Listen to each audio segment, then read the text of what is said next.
Ya. Selamat siang, salam Om Swastiastu, Namo Buddhaya, salam kebajikan. Pertama-tama izinkanlah kami untuk memperkenalkan diri. Saya selaku moderator atas nama Kurniawan. Kami dari semester 5 Fakultas Hukum Institut Andisa Pada. Dengan ini langsung saja saya perkenalkan yang berada di sebelah kanan saya atas nama Rafli Rumbia, dan yang sebelah kanannya lagi atas nama Fadil El Tadju, dan yang sebelah kanannya lagi atas nama Rahmat. Baik, langsung saja kita masuk ke dalam materinya. Karakteristik dan asas hukum acara Mahkamah Konstitusi.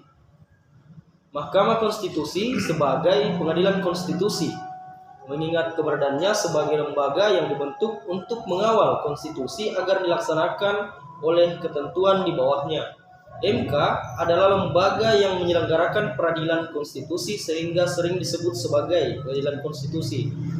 Hal itu juga tercermin dari dua hal lain. Pertama, perkara-perkara yang menjadi wewenang MK adalah perkara-perkara konstitusional, yaitu perkara yang menyangkut konsistensi pelaksanaan norma-norma konstitusi.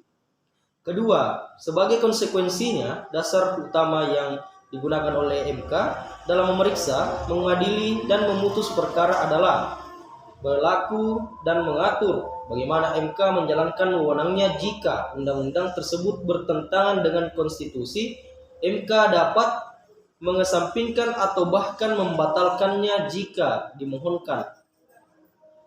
Hukum acara Mahkamah Konstitusi.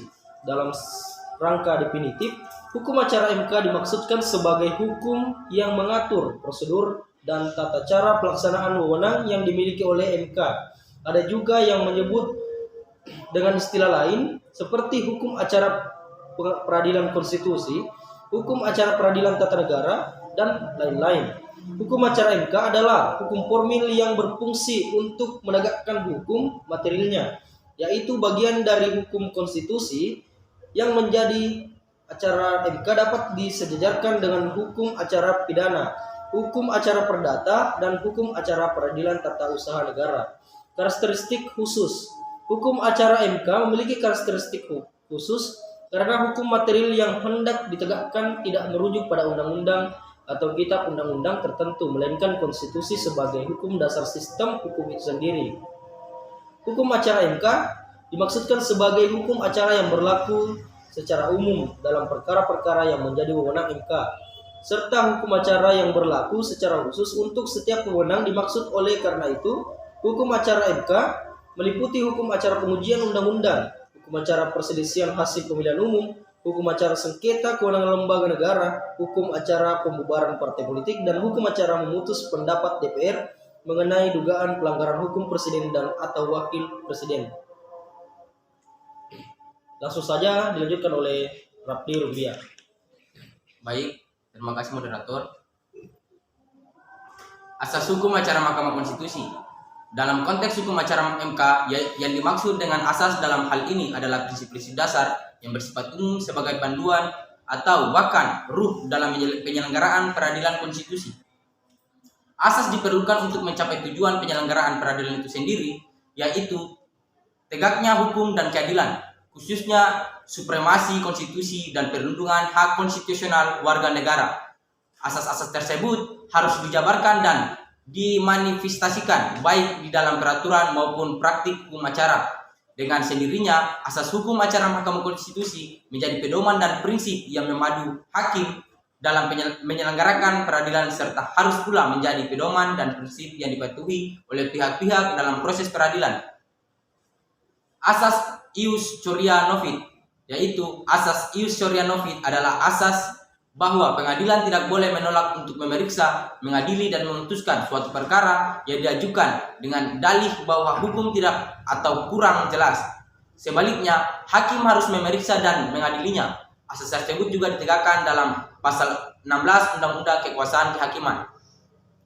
Asas independen dan imparsial, yaitu untuk dapat memeriksa dan mengadili suatu perkara secara objektif serta memutus dengan adil. Hakim dan lembaga peradilan harus independen, dalam arti tidak dapat diintervensi oleh lembaga dan kepentingan apapun. serta tidak memihak kepada salah satu pihak yang berperkara atau imparsial.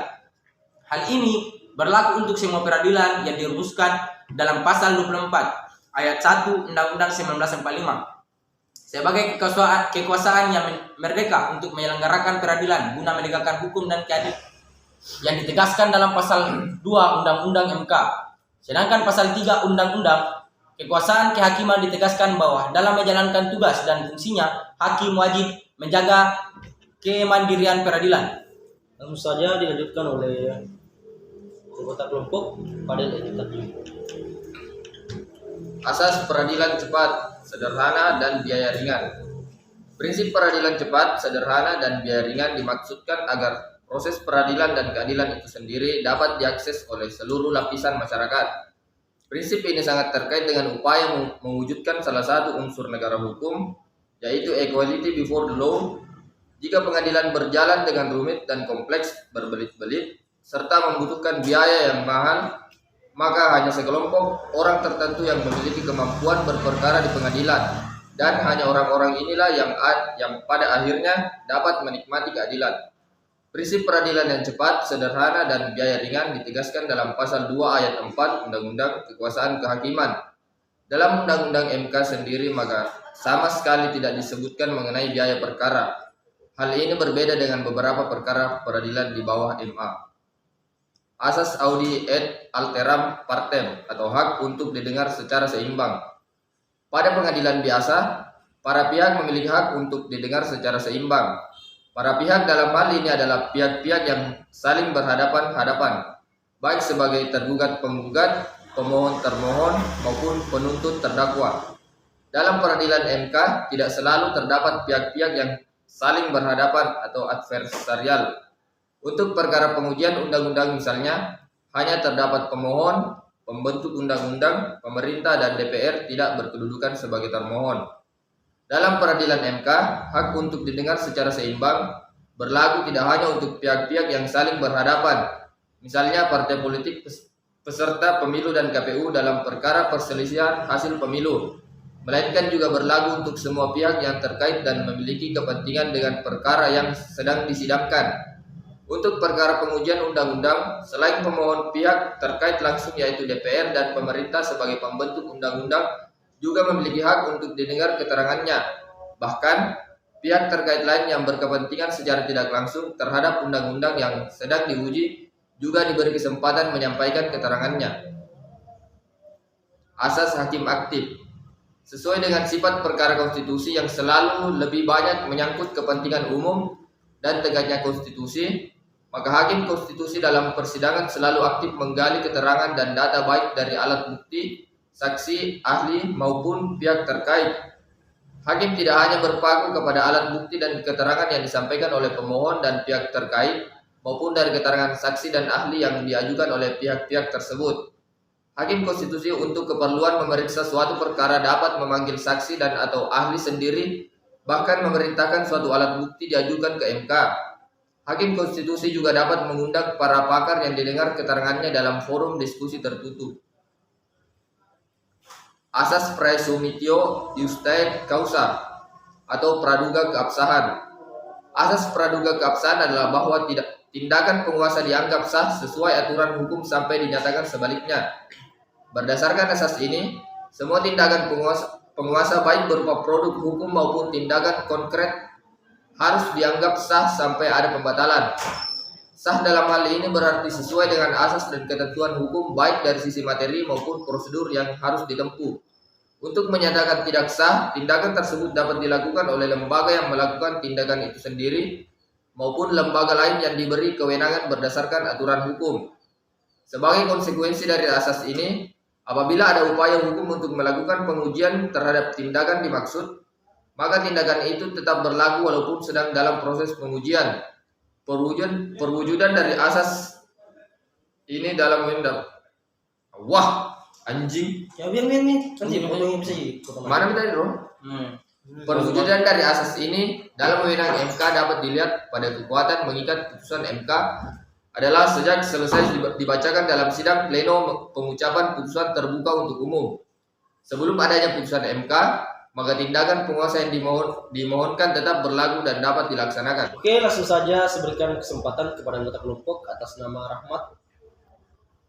Ya, terima kasih kepada moderator. Adapun ide gium dari pemaparan materi hari ini ialah inde datai leges be fortior omnia poset, yang artinya hukum dibuat karena jika tidak, orang yang terkuat akan mempunyai kekuasaan tidak terbatas. Terima kasih. Oke, itulah hasil pemaparan materi dari kelompok kami. Nah, dengan itu langsung saja saya tutup dengan rasa hormat. Wassalamualaikum warahmatullahi wabarakatuh.